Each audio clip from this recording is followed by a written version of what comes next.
Hi friends, నేను మళ్ళీ వచ్చేసా ఒక కొత్త వీడియోతో మీ మైండ్ని తినడానికి. లాంగ్ నేను చాలా ఫీల్ అయ్యేదాన్ని అనమాట. నేను ఒక దాన్ని ఉన్నానా లేనా అని ఎవరు పట్టించుకోవట్లేదు అని అనేసి అప్పటి నుంచి నేను ఈ వర్క్ అయితే స్టార్ట్ చేసేసిన. అదేంటంటే స్టిచ్చింగ్. ఇది స్టార్ట్ చేసిన తర్వాత మన దగ్గరికి బట్టలు తీసుకొచ్చేస్తారు కదా, అవి టైంకి ఇవ్వకపోతే మనల్ని ఎన్నిసార్లు కావాలనుకుంటే అన్ని సార్లు గుర్తు చేసుకొని పదే పదే ఫోన్ చేసుకుని మరి నేను ఒక డ్రెస్ ఇచ్చిన అది అయ్యిందా లేదా అని గుర్తు చేస్తూ ఉంటాను. క్వార్టర్స్ లో ఉంటూ మిషన్ కుట్టడం స్టార్ట్ చేసి ఒక 3 years మాత్రమే అవుతుంది. అంతకంటే ముందు మేము కుట్లు అల్లికల మీద బీభత్సమైన ఇంట్రెస్ట్ తో ఉండేవాళ్ళము.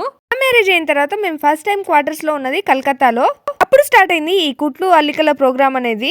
ఒకరు ఏదైనా కొత్తగా క్రియేట్ చేసి అల్లారంటే నెక్స్ట్ డే ఇంకా అది మనం నేర్చుకోవాలన్నమాట. ఇంకా పని మొత్తం 10:30 లోపు పూర్తి చేసుకొని వాళ్ళ ఇంట్లోకి పోయి కూర్చునే వాళ్ళం అనమాట. దీది మేరకు తోడా సికావోనా అని. ఇదంతా ఒక 13 years బ్యాక్ మాట అనమాట. అలా అల్లి అవన్నీ ఇంటి దగ్గర అయితే చేసేసిన. ఇప్పుడు అల్లినేటివి నా దగ్గర ఏం లేవు. లాస్ట్ లొకేషన్ లో అల్లిన 2-3 క్యాప్లు, ఒక ఉల్లన్ తోరణం అయితే అల్లాను. అవి కూడా ఇప్పుడు అరేంజ్ చేసి పెట్టలేదన్నమాట. ఎందుకంటే రెంటెడ్ హౌస్ లో ఉంటున్నాం కదా, ఎక్కడ పడితే అక్కడ చిల్లలు కొట్టినానంటే నా తల పగల కొడతారు. అసలే మా ఓనర్ అక్కకు ఇల్లంటే మహాప్రాణం. స్టిచింగ్ అనేది ఇంకా పూర్తిగా ఇంటి దగ్గరకు పోయి అక్కడ సెటిల్ అయిన తర్వాతనే స్టార్ట్ చేద్దాం అనుకున్నాను. కానీ కొన్ని అనుకోని పరిస్థితుల వల్ల తీసుకోవాల్సింది వచ్చింది. ఎందుకంటే సంవత్సరం మొత్తం ఇక్కడే ఉండి ఒక 1 month కోసం అయితే ఇంటికి పోతాము. ఆ 1 month లో నాకు కావాల్సినవన్నీ స్టిచ్ చేసుకొని తీసుకురావడం నా వల్ల కావట్లేదు. పోనీ మనం ఉండే దగ్గర వేరే వాళ్ళ చేతనన్నా స్టిచ్ చేయించుకుందాము అని అనుకుంటే బయట చాలా కాస్ట్. మనకు వచ్చిన పనిని అంత కాస్ట్ పెట్టి వేరే వాళ్ళ చేత చేయించుకోవాలంటే మనసు అయితే అస్సలు ఒప్పుకోదు కదా. అందుకనేసి ఇంకా ఎలాగోలా మిషన్ అయితే తీయించుకున్నాను. ఇక్కడ ఒక పెద్ద ట్విస్ట్ వచ్చింది. నా బట్టలు స్టిచ్ చేసుకుంటే సరిపోతుంది కదా అని మిషన్ అయితే తీసుకున్నాను. నా డ్రెస్సులు పక్కన పెట్టి నా ఫ్రెండ్స్ అయితే కుట్టాల్సింది వస్తుంది. లైఫ్ లో జరిగే ఇటువంటి సిచ్యువేషన్స్ అన్ని బాగా అబ్జర్వ్ చేసిన తర్వాత నాకు ఒకటి అనిపిస్తుంది, నేను ఏమనుకున్నా